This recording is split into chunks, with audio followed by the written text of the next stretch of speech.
Would you rather have the black president or the white president? President-elect Donald Trump, everybody. Meanwhile, people in Hollywood think that you just put a BLM sign in the window and that means, you know, you're like a saint. And it's like, you haven't done anything. Mm-hmm. What you basically did was appeased your sense of responsibility. What are you talking about? I put a sign in the window.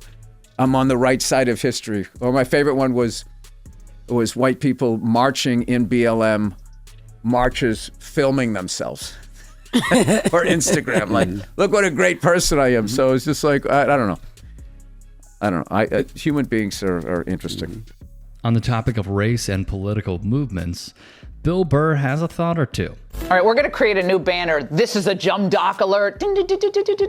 But of course, that's not all. When it comes to mainstream media, many of these protests started peacefully with legitimate questions about the war.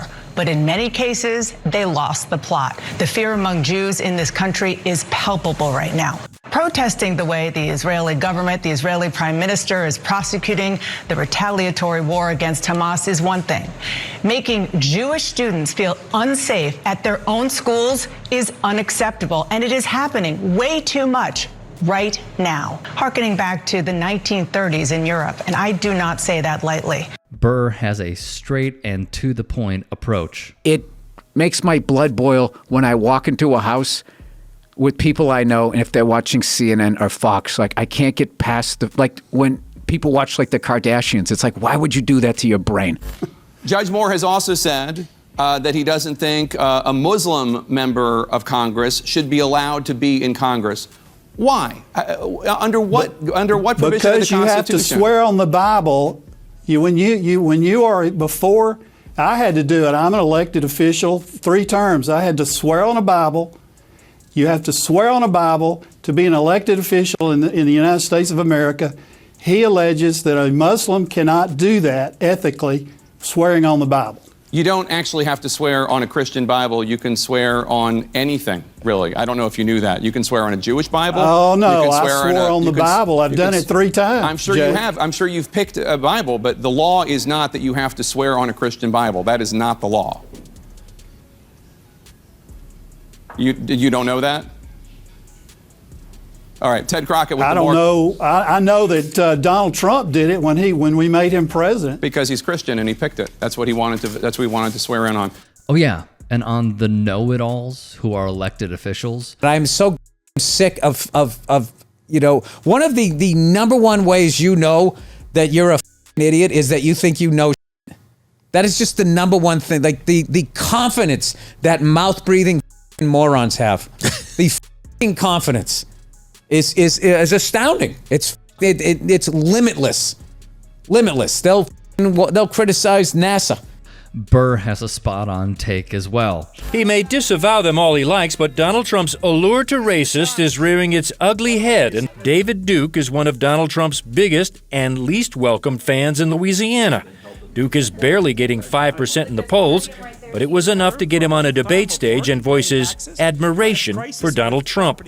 I will be Donald Trump's most loyal advocate to make sure his nominees go to the Supreme Court. It's been an ongoing problem for Trump, stumbling over questions on how to handle support from known racists. Well, just so you understand, I don't know anything about David Duke, okay? I don't know anything about what you're even talking about with white supremacy or white supremacists. So I don't know. You know, I know nothing about David Duke. I know nothing about white supremacists. And so you're asking me a question that I'm supposed to be talking about people that I know nothing about. Even if you don't know about their endorsement, there are these groups and individuals endorsing you. Would you just say unequivocally you condemn them and you don't want their support? Well, I have to look at the group. Another terrible moment, on top of many that voters just allowed to go by the wayside. Burr sees another approach on the subject. So one of the things I've been kind of having fun with in the red states is talking about the Klan and how there's all this stuff you can't do anymore, but you can still join that group. But I go, that's a great example of white privilege. That you can you can still join a terrorist organization as a white person, and it's protected under this freedom of speech. That's one of the most fun things about doing stand-up, is going to a place like that and doing some stuff like that and getting them to hear it essentially trolling conservatives in deep red states with his humor. A welcoming message overall. Chloe Feynman, was the one. Imagine. I was the one. I cried. How people find this show and this guy funny is beyond us. However, Yeah, I do find it weird that how much trouble you can get in for a joke, but you can just have like this unstoppable, insatiable greed. Just the whole concept of a corporation that every quarter you have to make more money or else you're a failure. I don't understand like how these CEOs can just give themselves bonuses. It's like, is that just like legalized stealing from the company? And some other shareholders always seem to have a problem when they're doing something that would be for the common man. But at the end of the year, when they write out bonuses, for some reason the shareholders have no problem that they took all of these profits and put a bunch of it in their own pocket so they could go buy another house. For some reason that goes under the radar. Burr does the impossible here, showing how people being offended at jokes is meaningless when they let robber barons like the top 1% rob from them each and every year. It's a full circle moment. Of national attention, and in case we have forgotten, because we keep hearing that 2014 has been the warmest year on record, I asked the chair, you know what this is? It's a snowball, and that's just from outside here. So it's very, very cold out, very unseasonal. So here, Mr. President, catch this. The elected officials of yesteryears. I just miss old school politicians. That just sort of gave you a speech, gave you some hope, as opposed to now I don't know what we have. There's literally actors out here talking how they want to run for president.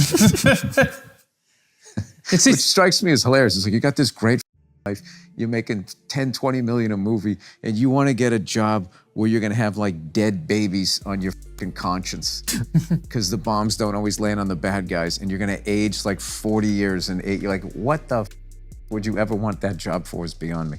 Burr says he misses it while proving how devilishly evil they were. One reason they don't get exposed is because they're afraid to speak out, because it's the only religion that acts like the mafia that will fucking kill you if you say the wrong thing, draw the wrong picture, or write the wrong book. Oh yeah, and on this guy? Well, let me ask you a question. How is war still legal? All this that's been canceled. Legal. Why is that still legal? Would you like a real answer to that? Because for something to be illegal, you have to have the capacity to enforce it. And you can't enforce against war, or else you have to go to war with the country that's going to war. And we don't want to go to war with Russia over Ukraine. What would be the sense of making it illegal? Oh, that's really going to stop Putin. No. To stop people from going to war, you have to also put boots. You can't sit down and talk it out. Why can't Putin do a podcast with the head guy? Like, you just solved the Middle East on a podcast. Why can't they solve what they're doing on a podcast? This is why this is not your thing. Make some hard-nosed decisions. It's not your thing. It's what you... It is my thing. It isn't your thing. This is not your thing. You're like that guy that has a fantasy football team and thinks he's a GM. No. That's exactly what it is. Like, why am I listening to you like you've done something? What have you done in Washington? Nothing. Burr does what Katie Porter and more should do. Throw it right back in his face. Hey, I appreciate you watching. Now, if you can, please do become a channel member by going to youtube.com/TYTsports and clicking the join button. If that's too much for you, you can just go to tyt.com/join to become a member. It helps all of us out here at the Young Turks and keeps our network afloat. In addition, you could follow me on my socials on Twitter, Instagram, and TikTok. Appreciate the love. Have a great day.